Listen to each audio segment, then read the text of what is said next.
Bonjour à tous. Sur cette chaîne YouTube, nous allons expérimenter donc comment réguler notre stress grâce au biofeedback. Ici, je vais faire des exercices de respiration par la réalité virtuelle, mais pas que. Nous allons aussi expérimenter d'autres choses et je vais vous montrer mon niveau de stress avant et après chaque séance de sport, d'alimentation et plus encore. Donc n'hésitez pas à s'abonner sur cette chaîne, c'est vraiment fait pour savoir comment on régule, comment on gère le stress au quotidien. Donc c'est qu'une expérimentation, mais je pense que vous pouvez tirer le plus gros bénéfice. Voilà. Pour aujourd'hui, je vais vous présenter, donc je suis bien connectée au logiciel et je suis bien aussi connectée à mon casque de réalité virtuelle. Je vous montre mon état actuel, donc ça vous pouvez voir sur l'écran le pouls, le niveau de concentration et le stress qui est indiqué ici par le chiffre 19 qui est calculé sur la base de la variabilité cardiaque. Je vous expliquerai ça un peu plus tard. Pour l'instant, nous avons à ma droite mon écran de masque de réalité virtuelle. Je vais démarrer à faire des exercices de respiration et nous allons voir ensemble l'impact de ces exercices sur cette respiration, sur mon niveau de stress. C'est parti, je démarre la séance.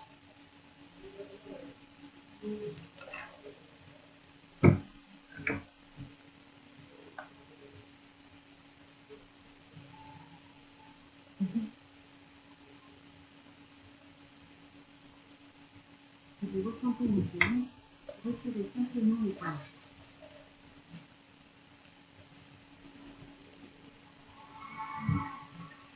Essayez d'inspirer par le nez et d'expirer par la bouche avec les lèvres pincées, comme si vous souffliez dans une rampe. Respirez facilement et confortablement, mais pas profondément. Continuez le rythme d'inspiration et d'expiration avec le cercle. Nous pouvons observer donc les courbes sous forme d'ellipse qui se superposent, ce qui indique souvent de grandes inspirations peuvent faire fluctuer la variabilité en ayant une variabilité qui s'élargit, ce qui est une bonne chose.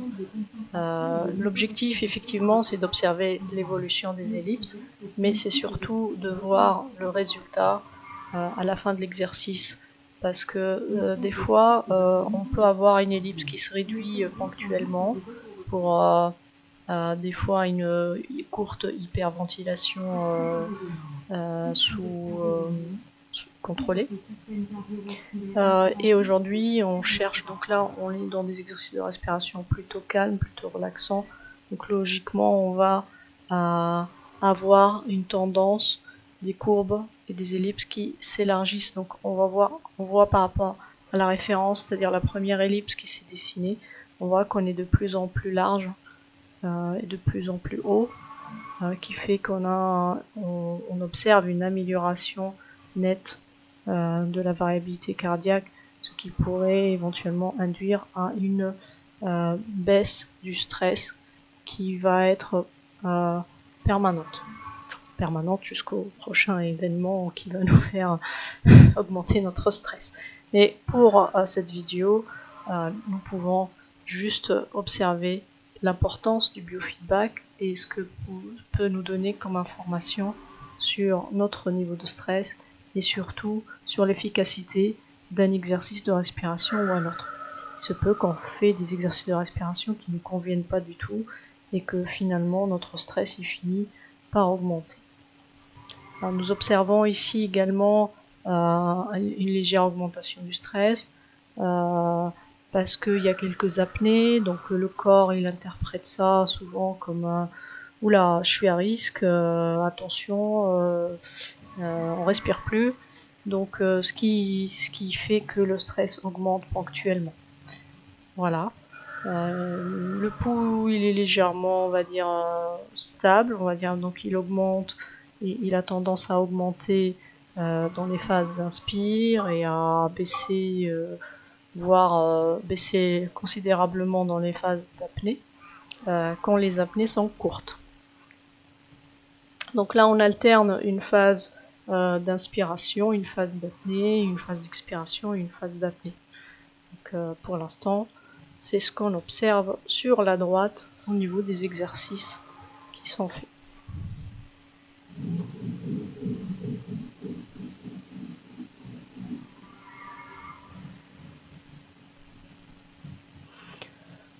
Maintenant, on voit bien que la valeur du stress est réduite à 0. Donc ça veut dire que nous avons pu enclencher le système parasympathique et nous sommes rentrés dans une phase où le stress a été absorbé, donc une variabilité cardiaque qui est plutôt grande, et donc on rentre dans un état de détente.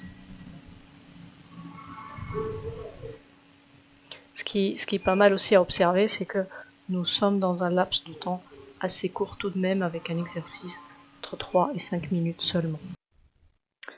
Voilà, j'espère que cette vidéo vous a plu.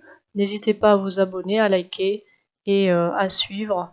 Il y en aura d'autres exercices, d'autres interprétations qui permettent de mieux comprendre la variabilité cardiaque, mieux comprendre l'efficacité des exercices sur notre corps. Voilà.